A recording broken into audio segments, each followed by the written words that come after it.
এমন কেন হচ্ছে? কিয়ামত চলে এসেছে কাছাকাছি। আমি বলি না 23 সালে হবে, এরকম আমি কথা বলি না। 24-25 হবে কথা বলি না। তবে রাসূল সাল্লাল্লাহু আলাইহি ওয়াসাল্লাম বলছেন, ইন্না মিন আসরাতি শাহ, কিয়ামতের লক্ষণ বিদ্যা উঠে যাবে। সবাই মিলে টিভি দেখছে, তার নাম বিদ্যা নয়।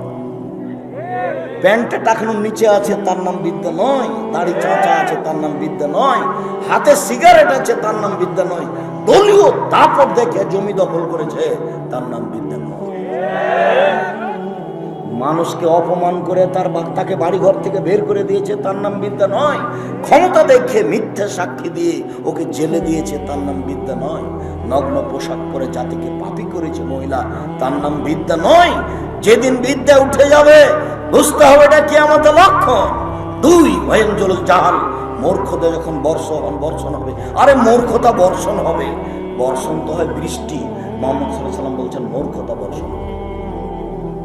3 ওয়াকসরা সারবুল খামরে, মদ পান যখন বেশি হয়ে যাবে তখন বুঝতে হবে এটা কিয়ামতের লক্ষণ। ওয়াকসরা জেনা যখন বেশি হয়ে যাবে তখন বুঝতে হবে এটা কিয়ামতের লক্ষণ। ওয়াকিলার রিজাল, পুরুষ কমে যাবে তখন বুঝতে হবে এটা কিয়ামতের লক্ষণ। 6 মহিলা বেশি হয়ে যাবে তখন বুঝতে হবে এটা কিয়ামতের লক্ষণ। আল্লাহ নবী বলছেন একজন পুরুষের অধীনে থাকবে 50 জন নারী, একজন পুরুষের অধীনে 50 জন নারী থাকবে। আল্লাহ রাসূল এই কথা বলেননি, বলেছেন একজন পুরুষের অধীনে শত হাজারো নারী থাকবে। এইখানে বসে আছে এমন কতগুলো যুবক যার শত নারীর সাথে চেনার সম্পর্ক আছে, এখানে বসে আছে। দেখো যুবক, আমি তোমাকে বলেছি আস্তাগফিরুল্লাহ ওয়া আতুবু ইলাইহি বলে উঠো, আস্তাগফিরুল্লাহ ওয়া আতুবু ইলাইহি বলে উঠো।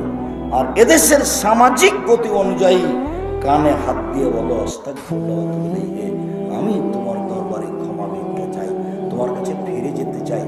জিন্দেগিতে আমি এই কোনোদিন মেয়ের সাথে কথা বলবো না, ওর নাম্বারকে আমি মোবাইল থেকে মিটিয়ে দিলাম। আল্লাহ ওর নাম্বারটা আমার অন্তর থেকে এভাবে করে দাও যেভাবে মারিয়াম বলেছিল, কুনতু নাসিয়াম মানসিয়া। মারিয়াম বলেছিলেন যে আল্লাহ আমি হয়ে যেতে চাই নাসিয়াম মানসিয়া, আমি কি দিয়ে জাতিকে ছেলে বুঝাবো? যদি জিবরাইল এসে আমাকে বললো যে আল্লাহকে গোলাম তোমার একটা সন্তান হবে, তখন আমি মারিয়াম বললাম লাম ইয়ামসাসনি বাশারুন ওয়ালা মা কুবাগিয়া, আরে আমার বিবাহ হয়নি, আমি জেনাও করিনি, আমার সন্তান হবে কিভাবে? আমার বিবাহ হয়নি, আমি জেনাও করিনি, আমার সন্তান হবে কিভাবে? আমার বিবাহ হয়নি, আমি জেনাও করিনি, আমার সন্তান হবে কিভাবে? তখন জিবরাইল আমাকে বললেন তোমার প্রতিপালক বলছে এইটা সহজ। আরে বাপ ছাড়াই মা ছাড়াই আমি মানুষ তৈরি করতে পারি, সেটা হলো আদম। আর তুমি তো মা আছোই, বাপ মা ছাড়াই পারি, আমি তো মা দিয়ে পারি না, মা দিয়ে আমি পারি। দেখো তোমার সন্তান নিয়ে আসলাম ঈশা। তখন তিনি এটা বুঝলেন বটে, কিন্তু মেনে নিতে পারছেন না। বলছেন জাতি আমাকে বলবে ছেলে পেয়েছো কোথায়, কার সাথে জেনা করলে? ছেলে কোথায় পেলে তুমি, কার সাথে জেনা করলে? আমি কি দিয়ে বুঝাবো? কুনতু নাসিয়াম মানসিয়া, আমি হয়ে যেতাম নাসিয়াম মানসিয়া। পৃথিবীর কেউ না জানতো মারিয়াম কেটা, পৃথিবীর কেউ না জানতো মারিয়াম কেটা। মানুষের অন্তর থেকে মুছে যেত মারিয়ামের নাম, মারিয়ামের নাম কেউ উচ্চারণ করতো না। আমি এরকম হয়ে যেতে চাই। আমি চাচ্ছি যুবক মেয়ের নাম্বারটা তোমার কাছে হয়ে যাক নাসিয়াম মানসিয়া। একটা মেয়ের সাথে আমি কথা বলতাম, সেটা যেন কে, সেটা আর নেই। পৃথিবীতে কেউ নেই যার সাথে আমি কথা বলতাম। আজ থেকে না তুমি কোনো মেয়ের সাথে কথা বলো না, মোবাইল থেকে দূর করে দাও। উপস্থিত বৈঠকের মেয়ে তোমাকে বলছি তোমার স্বভাব পরিবর্তন করো। এইভাবে মিঠে মিঠে করে কথা বলে যুবককে নষ্ট করো না, জাহান্নামের দিকে ঠেলে দিও না। তোমার মোবাইলে যত নাম্বার আছে যুবকের সাথে কথা বলার সব মিটিয়ে দাও। উপস্থিত দিনী বোন আপনাকে বলছি, আপনার স্বামী যখন থাকে না তখন আর একজনের সাথে মোবাইলে গল্প করেন, আপনি আমার বোরখা পরে থাকেন। আপনার স্বামী যখন থাকে না তখন আপনি আর একজনের সাথে কথা বলেন, আপনি বোরখা পরে থাকেন। আপনাকে আমি বোরখা বলে কষ্ট দিইনি, বরং আপনি বোরখা পরে থাকেন। ওই মেয়েটাকে ঘৃণা করছি যে মেয়েটা বলছে আরে ওরা বোরখা পরে জেনার কথা বলে। আচ্ছা ওরা বোরখা পরে জেনার কথা বলছে, তো তুমি ল্যাংটা হয়ে থেকে তুমি কি করছো? এটা তোমার কি? তো তুমি গোটাটাই তো জেনা। আল্লাহ রাসূল বলছেন আল মারাতু আওরাতুন, মহিলা হচ্ছে ঢেকে রাখার বস্তু, মহিলা হচ্ছে ঢেকে রাখার বস্তু, ওকে ঢেকে রাখতে হবে। যা খারাজাত ইস্তাসরাফাহা শয়তান, যখন ও বাড়ি থেকে বের হয় শয়তান তাকে খেপিয়ে তোলে, শয়তান তখন তাকে খেপিয়ে তোলে, যার জন্য ওকে ঢেকে রাখতে হবে। রাসূল সাল্লাল্লাহু আলাইহি ওয়াসাল্লাম বলছেন, যেটা চাঁপাইনবাবগঞ্জে চলে, এটা কোন থানা? মান্দা থানা, নওগাঁ জেলা, বৃহত্তর রাজশাহীর অন্তর্ভুক্ত, তবে চাঁপাইনবাবগঞ্জের মতো নাও হতে পারে। চাঁপাইনবাবগঞ্জে বিবাহ লাগলে থুবড়া হয়, মানে মেয়েরা গীত গায়, তো গায়ে হলুদ দেয়। তো আল্লাহ রাসূল বলছেন লা তুবাসসিরুল মারআতুল মারআতা, একজন মহিলা আর একজন মহিলার গায়ে হাত লাগাতে পারবে না, একজন মহিলা আর একজন মহিলার গায়ে হাত লাগাতে পারবে না। কেন? যদি হাত লাগাই তাহলে তার শরীরটা নরম না শক্ত বুঝতে পারবে, নরম শক্ত বুঝতে পারলে তখন তার স্বামীকে বলবে যে খালেদার শরীরটা এমন নরম, তখন তার স্বামী তাকে অন্তরের চোখে দেখবে। এই জন্য হাত লাগানো নিষেধ। স্বামী যেন আর একটা মহিলাকে অন্তরের চোখে দেখতে না পারে, তাহলে আপনার অবস্থা কি? আমি ধর্ম কি দিয়ে বুঝাই? আমি কি ভুল বুঝছি? হাদিস তো বুখারী মুসলিম। আমি জাতিকে শরীয়ত কি দিয়ে বুঝাই? আমি কি ভুল বুঝছি? ভুল বুঝিনি। সম্মানিত দিনী ভাই বোন, এটাই ঠিক। আপনাকে এটা গ্রহণ করতে হবে, এই কথাই ঠিক। আপনাকে এটা গ্রহণ করতে হবে, এই কথাই ঠিক। রাসূল সাল্লাল্লাহু আলাইহি ওয়াসাল্লাম বলছেন, ইন্নাল মারাতা তুকবিলু ফি সূরাতি শায়তান ওয়া তুদবিরু ফি সূরাতি শায়তান। মহিলারা শয়তানের বেশ ধরে আসে, শয়তানের বেশ ধরে যায়। মহিলারা শয়তানের বেশ ধরে আসে, শয়তানের বেশ ধরে যায়। তো আল্লাহর নবী কি খাদিজাকে শয়তান বললেন? আল্লাহ নবী আয়েশাকে শয়তান বললেন? জি না। এক মিনিট, এই চলে এমন ভাবে চুপচাপ বসে দেখবে পাখি যেন মনে করে পাথর। আপনারা আমার দিনী ভাই বোন যারা আমাকে দেখতে পাচ্ছেন, ভালো কথা, যারা দেখতে পাচ্ছেন না এক পায়ে দাঁড়িয়ে থাকবেন, দয়া করে আমাকে কোনো কাজ দেখাবেন না। এখন আপনি চা খাওয়ার নামক সেখানে যাবেন না, আমার খুব কষ্ট হয়। তখন আপনাকে আমি মনে করি এটা গরু ছাগল নয়। আমি তো কোনো কেসা কাহিনী বলতে আসি, আপনাকে তো আমি বলছি 90 সাল থেকে নিয়ে এখন পর্যন্ত কোনোদিন কেসা কাহিনী বলি। আপনাকে তো আমি বলছি আমি 90 সাল থেকে এখন পর্যন্ত আমি কোনোদিন অপ্রয়োজনীয় বাক্য বলি। আপনি এটাকে সাথে এসেছেন, ভালো কথা, ভালোবাসাটা ভালো হয়ে থাক, এটা আমি চাচ্ছি। আমি কেসা কাহিনী বলি না, আমি কোনো রূপক কথা বলি না। সম্মানিত দিনী ভাই বোন, আপনাকে আমি এই অংশটুকু জরুরি ভাবে এইভাবে দেখাতে চাচ্ছি যে রাসূল সাল্লাল্লাহু আলাইহি সাল্লাম বললেন যে মহিলারা শয়তানের বেশ ধরে আসে, শয়তানের বেশ ধরে যায়। তাহলে সবাই কি শয়তান? জি না। এক মিনিট দেখেন আপনি, এই মেয়ে কথা বলছো কেন? তোমাকেই তো বলছি, কথা বলছো কেন? তুমি একটু শরম করছো না? মুখ বন্ধ করো। উপস্থিত দিনী মুসলিম বোন, আপনাকে অনুরোধ করছি আপনি মুখ বন্ধ রাখেন। আর একজন যদি আপনার গায়ের ওপর দিয়ে চলে যায় তবু আপনি মুখ খুলবেন না, চুপচাপ থাকেন। আর এই যে কতগুলো মেয়ে এসেছিল ঢং ঢং করে চলে গেছে, ওটা আপনার স্ত্রী। আপনি বলে নিয়ে আসেননি যে আপনারা এক সাহেব আসছেন, চুপচাপ বসে থাকবা, মুখ খুলবে না, আমাকে অপমান করিও না। যেমন ইব্রাহিম আলাইহিস সালাম বললেন যে দেখো তুমি আমাকে মিথ্যুক প্রমাণ করো। তুমি যদি বলো যে এটা আমার স্বামী, তাহলে আমি কি হয়ে যাব? আমি মিথ্যুক হয়ে যাব। তুমি আমাকে মিথ্যুক প্রমাণ করো না। আপনি আপনার স্ত্রীকে বলে নিয়ে আসেন, দেখো আমরা কিন্তু আব্দুর রাজ্জাক সাহেবের বক্তব্য শুনতে যাচ্ছি, তুমি আমাকে যেন খাটো করো না। কারোর সাথে গল্প করবে না, মুখখান বন্ধ রাখো ঘন্টাখানি। আর এই যে রেখে গেলাম, এখানেই থেকে যাওয়া, আয়েশা রাদিয়াল্লাহু তাআলা আনহার মতো থেকে যাওয়া। আব্দুর রাজ্জাক সাহেব এটা কি বললেন যে আয়েশার মতো থেকে যাবেন, মানে এটা কি? ও, এইটা হলো এই যে আয়েশা রাদিয়াল্লাহু তাআলা আনহা তার হাওদা উটের উপরে যে বসার জিনিসটা থাকে, সেইটাখান থেকে বের হয়ে পেশাব পায়খানায় গেছিলেন। পেশাব পায়খানা থেকে এসে ওটাতে বসবেন, তো এখানে গলায় হাত দিয়ে দেখছেন হাড়টা নেই। ইন্নালিল্লাহ, আরে হাড়টা কোথায় পড়েছে, হাড়টা কোথায় পড়েছে? তো যেখানে পেশাব পায়খানা করতে গেছিলেন সেখানে গেছেন, সেখানে গিয়ে এসে দেখছেন যে লোকজন নাই, সবাই চলে গেছে। ওনার ওই উটের উপরের হাওদাটা মানুষের উটের উপরে তুলে দিয়েছে, কিন্তু ওরা খেয়াল করেনি যে আয়েশা ভিতরে আছে কিনা। তাই সারা জেলা তোমার বলছে না, আমরা তখন তো কম বয়সের মহিলা, তো আমার গায়ে তেমন শক্তি ছিল না, গোস্ত ছিল না, আমি খুব হালকা পাতলা ছিলাম। ওরা বুঝতে পারেনি, ওরা হাওদাটা উঠিয়ে উটের উপরে দিয়ে দিয়েছে, কিন্তু আমি যে ওর ভিতরে নেই ওটা ওরা বুঝতে পারেনি। তা আমি এখন তো কেউ নাই, বেকায়দায় পড়ে গেলাম। তো আমি এখানে থেকে গেলাম, কোথাও গেলাম না। কেন? যখন হাওদাতে দেখবে যে আমি নেই, তখন মোহাম্মদ কোথায় খুঁজবে? তাহলে এখানে বসে থাকি, খুঁজতে খুঁজতে আগে এখানে আসবে, আমাকে পেয়ে নিবে। তো আপনি আপনার স্ত্রীকে বলে দিবেন যে তুমি এখানে থাকো, সব চলে গেলে তুমি যাবো না, আমি এসে তোমাকে নিয়ে যাবো। কথা বুঝাতে পারি না? তারপরে এইসব এখানের দুটা কথা আছে, ওটা একটু বলে শেষ করেন তো। ঘটনাটা কি? ঘটনা এটা অনেক বড় ইফকের হাদিস, লম্বা হাদিস, অত বড় ঘটনা এখানে বলা যাবে না। তখন সকাল হয়ে গেছে, তো একজন লোককে রেখে দেওয়া হয়, এই শোনো সাফরের মহত্তাম, সকাল যখন হবে তখন দেখিও কারো ব্যাগ বকটা কিছু পড়ে আছে নাকি, তুমি এখানে থাকো। তখন সকাল মহত্তাম কি ব্যাপার, তখন উনি বুঝেছেন যে আয়েশা। তখন উনি বলছেন, ইস্তারজা ইন্না লিল্লাহি ওয়া ইন্না ইলাইহি রাজিউন। দুর্ঘটনা, ঘটনা কি, ব্যাপারটা কি? আয়েশা কেন এখানে? ইস্তারজা ইন্না লিল্লাহি ওয়া ইন্না ইলাইহি রাজিউন। আয়েশা রাদিয়াল্লাহু আনহা বলছেন, আল্লাহর কসম, আমি সাফওয়ানের মুআত্তালের মুখ থেকে এই শব্দ ছাড়া আর কিছু শুনিনি। তারপরে তিনি উটটা আমার কাছে নিয়ে আসলেন, উটটা বসালেন, আমি উপরে উঠে গেলাম। এবার সাফওয়ান উটটা ধরে নিয়ে যেতে লাগলেন যেখানে আল্লাহর নবী আছে। তখন মুনাফিকরা দেখে বলল, ঘটনা কি রে? আয়েশার সাথে কার প্রেম হয়েছে? এইটা হলো ইফকের ঘটনা। মুনাফিক খুব কঠিন জিনিস। মুহাম্মদ সাল্লাল্লাহু আলাইহি সাল্লামের পরিবারে গায়ে হাত দিতে ওরা ছাড় দেয়। মুনাফিক খুব কঠিন জিনিস। মুনাফিক দেখলে আমার খুব কষ্ট হয়।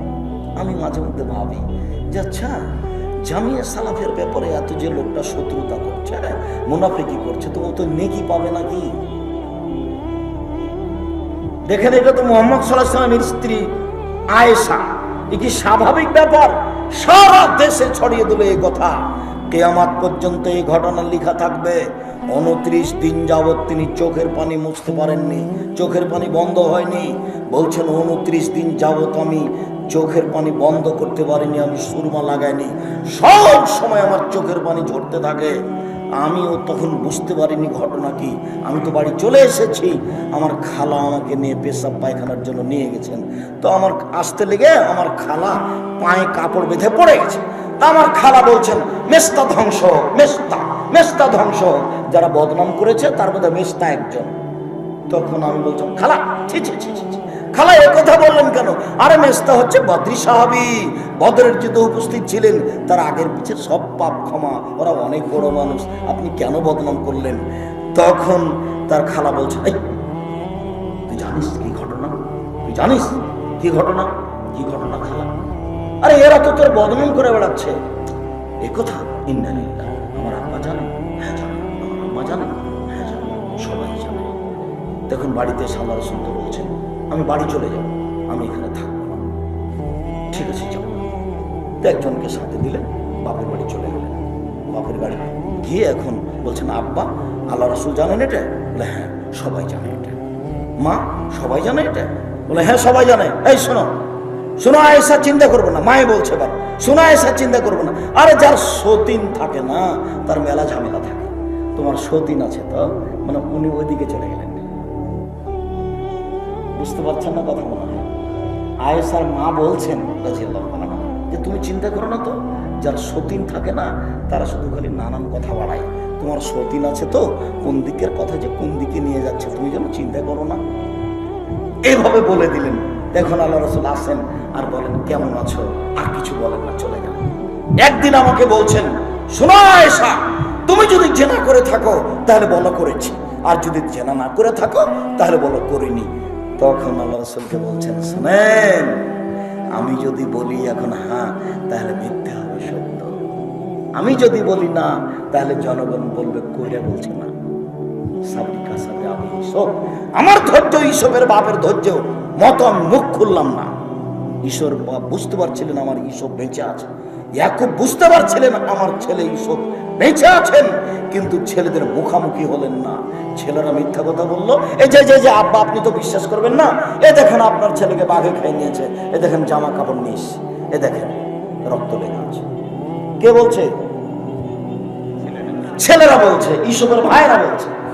তো এখন এটা উনি বুঝলেন ব্যাপারটা কি, ছেলে তো আমার স্বপ্নে দেখেছে 12টা তারা চন্দ্র সূর্য, এটা তো হতেই পারে না। না সাবরি, আমি ধৈর্য ধারণ করি। ধৈর্য ধারণ করলেন 25 বছর যাবৎ এক টানা। 25 বছর পরে ছেলে ফেরত পেলেন। তো এখন আয়েশা বলছেন, আমি বলতে পারি না যে হ্যাঁ, যদি বলি হ্যাঁ তাহলে মিথ্যা অসত্য, আর আমি যদি বলি না জনগণ বলবে কইরা বলছে না, আমি এটা বলতে পারবো না কিছু। সাবরি কা সাবরে আবে ইসব, আমার ধৈর্য ইসবের বাপের ধৈর্যের মতো থেকে গেলাম। মনে মনে ভাবছিলাম আল্লাহ মুহাম্মদ সাল্লাল্লাহু আলাইহি ওয়াসাল্লাম স্বপ্নে দেখাবেন যে না আপনার স্ত্রী জেনা করেননি, তবে আমার নামে কোরআন নাযিল হবে, আকাশে আমার কথা হবে, এইটা আমি মনে করিনি। 29 দিন পরে কোরআন নাযিল হয়ে গেল, আমি পাপ করিনি।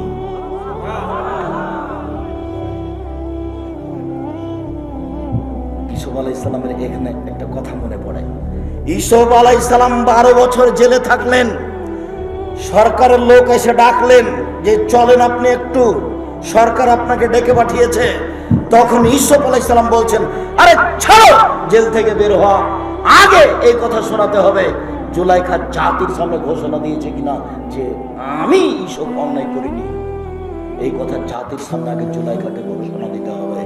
জুলাইখা বলেছে ইউসুফ অন্যায় করেছে, আমি বলছি জুলাইখাকে আবার বলতে হবে জাতির সামনে যে আমি অন্যায় করেছি, ইউসুফ করেনি।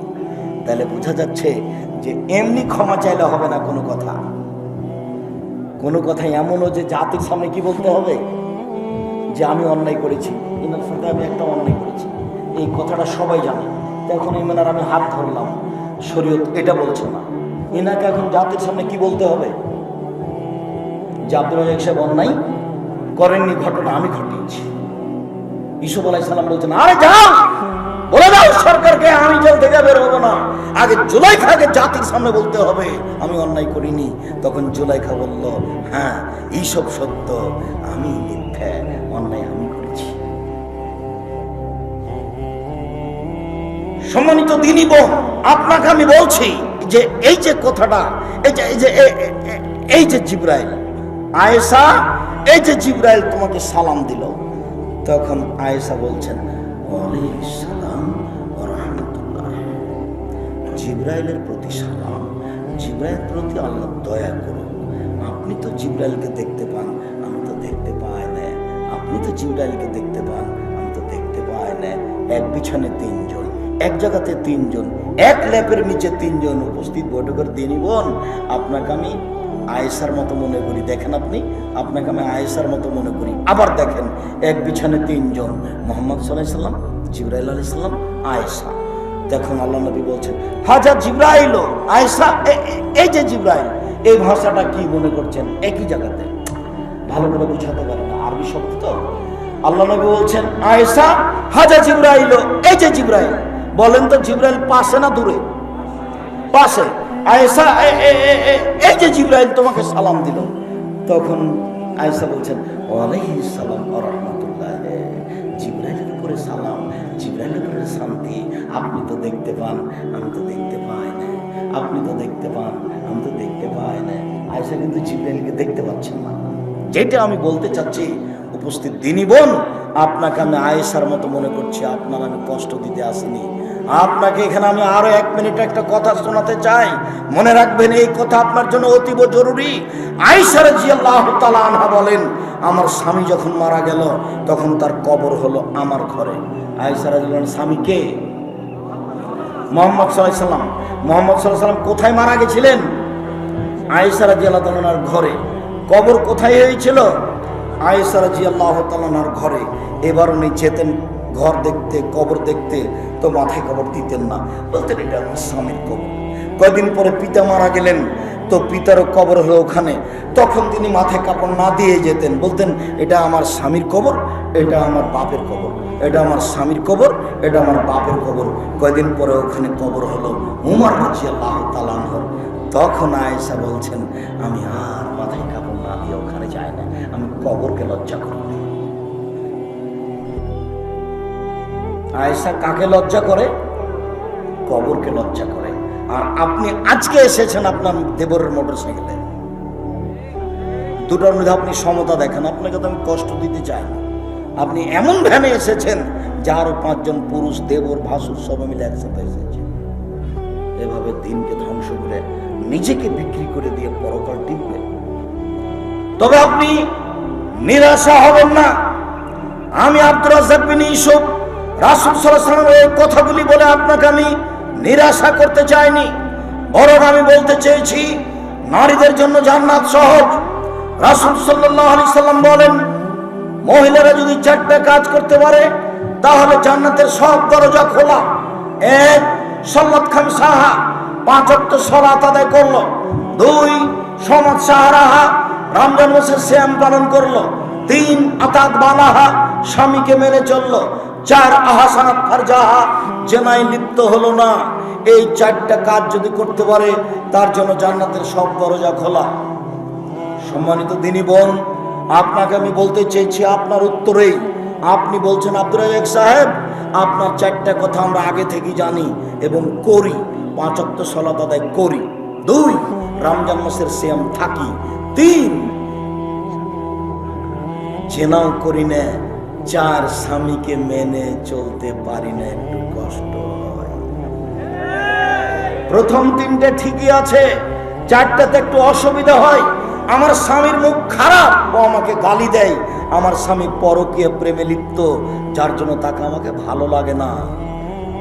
আপনি আমার দিনী বোন, আপনার কথাই সত্য, কিন্তু এর সাথে থাকতে হলে মেনেই নিতে হবে, তিতা লাগলেও মিঠা লাগবে। এর সাথে থাকতে হলে মেনেই নিতে হবে, তিতা লাগলেও মিঠা লাগলেও, নইলে ফলাফল জাহান্নাম হবে। আপনি এর সাথে সংসার ত্যাগ করতে পারেন, কোনো সমস্যা নেই। স্বামী যেমন স্ত্রীকে তালাক দিতে পারে, স্ত্রী তেমন নিজে নিজে খোলা তালাক নিতে পারে, ওর নাম খোলা। যদি স্বামী তালাক দেয় তাহলে আর একজনের সাথে বিবাহ বসতে সময় লাগবে 3 মাস। আর যদি মহিলা নিজে নিজে স্বামীর কাছে তালাক নিয়ে নেয় তাহলে তাকে আর এক জায়গাতে বিবাহ বসতে সময় লাগবে 1 মাস। বুঝতে পারলেন না কথা? স্বামী যদি তালাক দেয় তাহলে মহিলাকে আর এক জায়গাতে বিবাহ বসতে কতদিন সময় লাগবে? 3 মাস। মহিলা যদি নিজে নিজে তালাক নেয়, তার নাম খোলা তালাক, আর এক জায়গাতে বিবাহ বসতে কতদিন সময় লাগবে? 1 মাস। আপনি সংসার করিয়েন না। আমি আব্দুর রাজ্জাক বিন ইউসুফ আপনাকে আমি সংসার করার জন্য অনুরোধ জানাচ্ছি। আমি আপনার দিনী ভাই, আপনি এই স্বামীকে মেনে নেন। বিবাহ একবার হয়েছে, আবার ভালো হবে কি মন্দ হবে বলা যায় না। ছেলে মেয়ে আছে, তিতা লাগুক মিঠা লাগুক, আপনি মেনে নেন। মাস মাস কথা বলছেন না, সপ্তাহ সপ্তাহ কথা বলছেন না। বলছেন মেয়েকে, খালেদা তোর আব্বাকে খাবার দিয়ে, বলছেন বৌমাকে তোমার শ্বশুরকে খাবার দিয়ে আসো। কোনো সময় যদি ঠেলায় পড়ে একটা গ্লাস পানি নিয়ে যান, এইভাবে সামনে ঠ্যাঙ্কুস করে রেখে চলে যান। এইভাবে আমি সংসার করতে নিষেধ করছি। আপনি এভাবে সংসার করিয়েন না। যদি মনে করেন যে হবেই না, তার মুখ খারাপ, যদি মনে করেন পরকীয়া প্রেমে লিপ্ত, আমি তার সাথে চলতে পারবো না, তাহলে আপনি খোলা করে নেন। আপনি আমার দিনী বোন। রাসূল সাল্লাল্লাহু আলাইহি সাল্লাম বলছেন, একজন মহিলা রাসূলের সাথে কথা বলে চলে যাচ্ছে, একজন মহিলা রাসূলের সাথে কথা বলে চলে যাচ্ছে। তখন আল্লাহ রাসূল বলছেন, এই শোনো, তোমার স্বামী আছে? জি স্বামী আছে। তুমি তোমার স্বামীর কাছে কেমন? আমি ভালো থাকার চেষ্টা করি। ভালো থাকার চেষ্টা করো মানে কি বল? ও জান্নাত তো নারকা, সে তো তোমার জাহান্নাম, সে তো তোমার জান্নাত। তোমার স্বামী তোমার জাহান্নাম, তোমার স্বামী তোমার জান্নাত, তোমার স্বামী তোমার জাহান্নাম, তোমার স্বামী তোমার জান্নাত। আপনি আমার দিনী বোন, আপনাকে আমি খাটো করিনি। আপনি স্বামীকে মেনেই চলেন, যতই খারাপ হোক ভালো। যদি চলতেই না পারেন তাহলে ঝুলন্ত অবস্থায় থাকতে হবে না।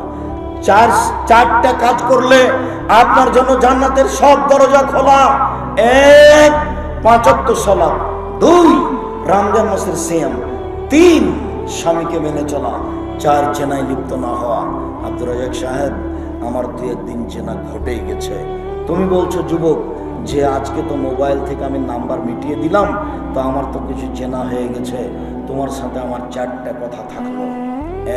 1, তুমি যদি আজ থেকে জেনা বন্ধ করতে পারো, আর কোনোদিন মোবাইলে তার সাথে গল্প না করো, তাহলে পৃথিবীর যে কোনো বিপদ থেকে বেঁচে যাবা। তুমি আজকে বন্ধ করে দেখো, আর কোনোদিন নয়। যদি মোবাইলের হাতে হাত চলে যায় তাহলে তোকে লাফ দিয়ে উঠে যেত, ছি ছি ছি ছি, এ তো শয়তান চলে এসেছে, নাউজুবিল্লাহ মিন যালিক, নাউজুবিল্লাহ মিন যালিক, নাউজুবিল্লাহ মিন যালিক। ওর অনেক ক্ষমতা, শয়তানের অনেক ক্ষমতা। যখন শয়তানকে আল্লাহ বললেন সর, শয়তানের রাজিম, সর, বিতাড়িত, এখান থেকে সরে যা, এখান থেকে সরে যা, তখন শয়তান বলছে সরে যাব ঠিক, কিয়ামত পর্যন্ত বেঁচে থাকার সুযোগ দিতে হবে। ঠিক আছে, কিয়ামত পর্যন্ত বেঁচে থাকার সুযোগ দিয়ে দিলাম। আচ্ছা ঠিক আছে, এবার আদমের ছেলে মেয়ে কিভাবে জান্নাতে যায় তা দেখে ছেড়ে দেব। তোমার সম্মানের কসম, তোমার মর্যাদার কসম, তোমার ইজ্জতের কসম, আমি যাব জাহান্নামে, আর আদমের ছেলে মেয়ে জান্নাতে যাবে, এটা আমি মেনে নিব। ওকে জাহান্নামে নিয়ে গিয়ে ছাড়বো। তখন আল্লাহ বলছেন শয়তান শুনে রাখ, আদমের ছেলে মেয়ে যতবার পাপ করে আমার কাছে ক্ষমা চাইবে ততবার আমি ক্ষমা করে দিব। তুমি করো এইটা, আমি করবো এইটা, তুমি করো এইটা, আমি করবো এইটা। কতবার বললাম আপনাকে, আল্লাহ রাসূল বলছেন হাদিসে কুদসি, আল্লাহ বলছেন লাউ বালাগাত যুনুবুকা আনার সময়, আদমের ছেলে মেয়ের যদি পাপ বেশি হতে হতে আকাশে লেগে যায়, আকাশ পরিমাণ পাপ, তারপরে বলে আল্লাহ ভুল হয়েছে, আল্লাহ আমার ভুল হয়েছে, আস্তাগফিরুল্লাহ ওয়া আতুবু ইলাইহি, এই কথা যদি বলে গাফারতু লাক, আমি তোমাকে ক্ষমা করে দেব, আদমের ছেলে মেয়েকে ক্ষমা করে দেব।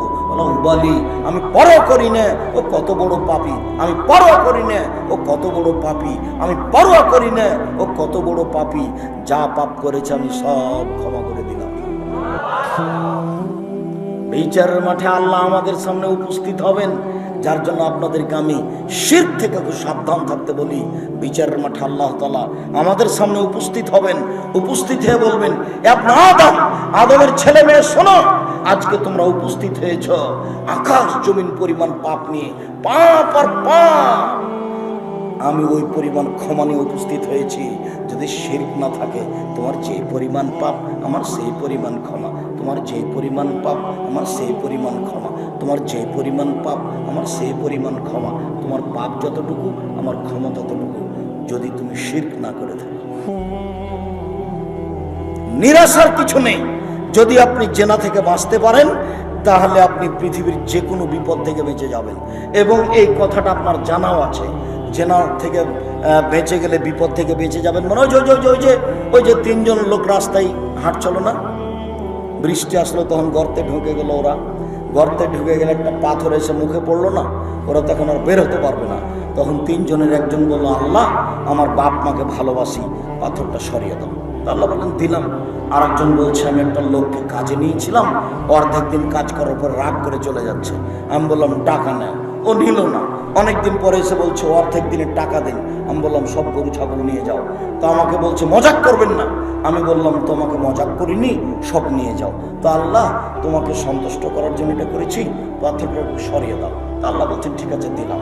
আর একজন বলছে আল্লাহ আমার একটা চাচাতো বোন ছিল, আমি তার সাথে জেনা করতে চেয়েছিলাম, খুব সুন্দরী সে ছিল, আমি গরিব মানুষ, আমার চাচাতো বোন বলল 100টা যদি স্বর্ণ মুদ্রা দিতে পারিস তাহলে আমি জেনায় লিপ্ত হব।